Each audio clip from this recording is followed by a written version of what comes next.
31 days of Halloween.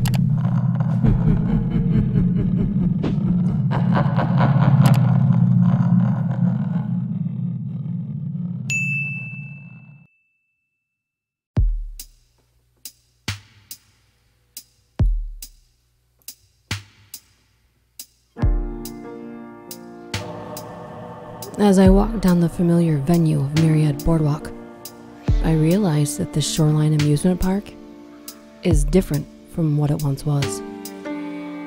I remember the bright, rich colors of the tents as vibrant displays of red and white. Colorful flags always flapped in the cool ocean air. At its prime, this popular retreat hosted locals and travelers nearly every weekend since its opening in the summer months of 1945. Now, with its dwindling number of guests and lack of ambiance, the Myriad is quite literally dead. I continue forward, only passing a few others every now and then. None of them look familiar. Today is unlike most.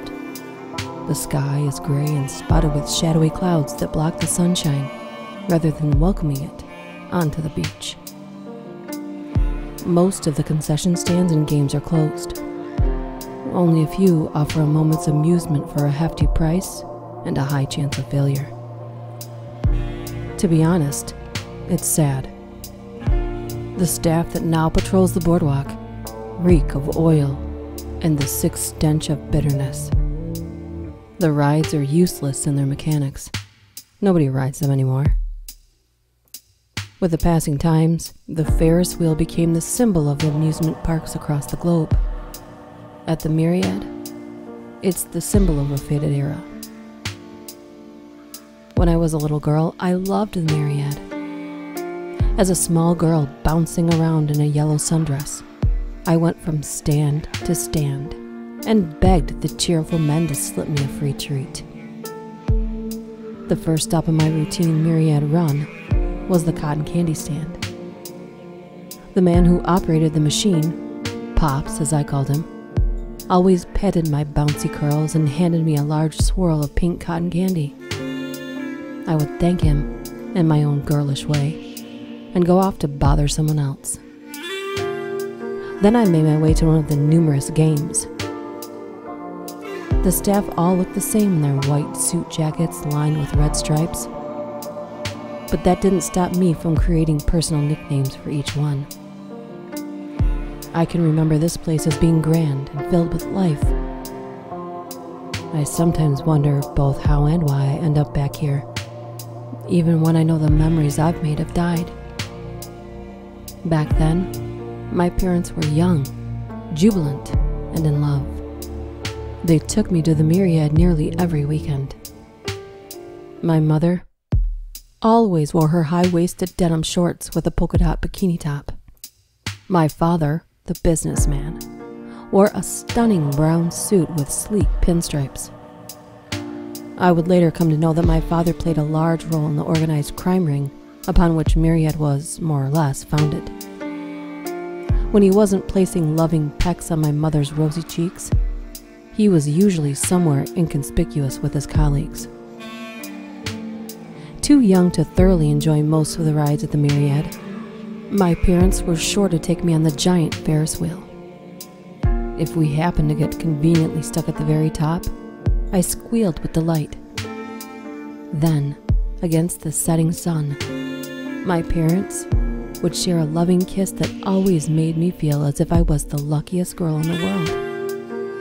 I knew heaven had to be real, because the Myriad Boardwalk was nothing short of paradise. Even though the ocean was only a few feet away from the boardwalk, I can't say that I spent much time in the water. Sure, on the hotter days, my parents and I would splash around in the cool water, but most of the fun occurred on the boardwalk itself. It was something that had become a part of me. The Myriad was a part of my life, and when I wasn't dancing down the boardwalk in my yellow dress, I didn't feel like myself. I haven't since. It has been a good number of years since I've been back on these very same sandy planks. And like I previously mentioned, nothing is quite the same. It's depressing, really, to see such a vital part of my childhood eroded away by time. Still wandering around, I spot off in the distance a couple holding hands and strolling down the shoreline. They look familiar to me, but I can't see their faces. From behind, the couple seems old, but their love is still obvious as they share warm smiles and hands. I quicken my pace to have a better view. As I finally recognize who they are, my breath hitches in my throat. I start to jog, thinking that the faster I reach them, the better of a reunion it will be. It warms my heart to see their faces again. I reach out to them to place a hand on the older woman's shoulder. Before I touch her, the woman stops and looks back at me. She studies me for a second as I say, "Mama?" But she turns away. My father asks her what is wrong.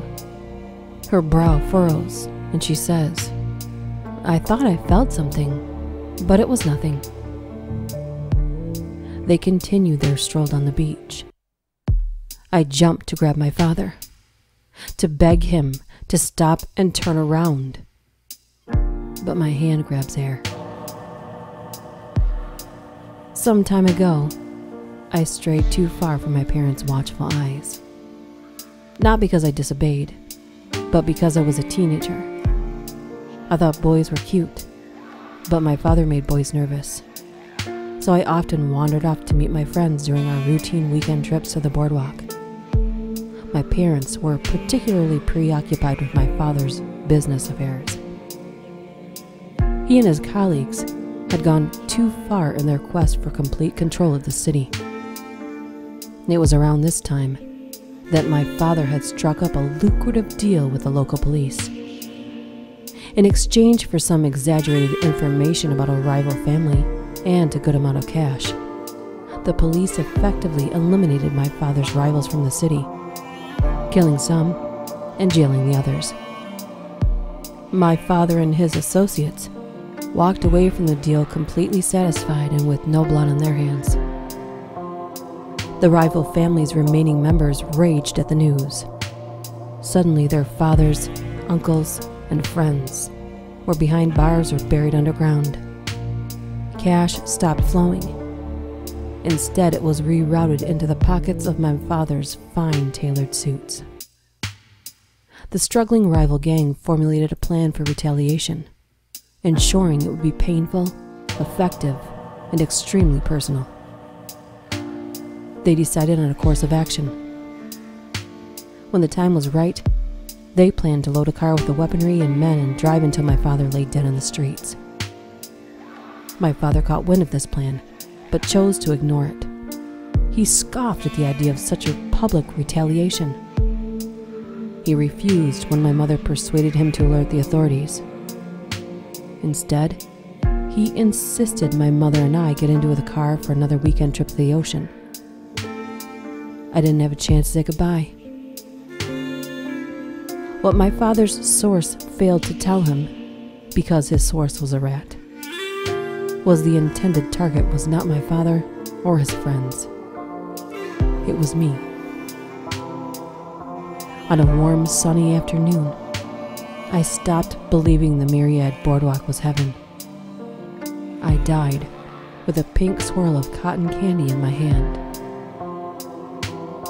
For now, I aimlessly wander here, stuck in this wasteland of memories, transparently observing life from the other side.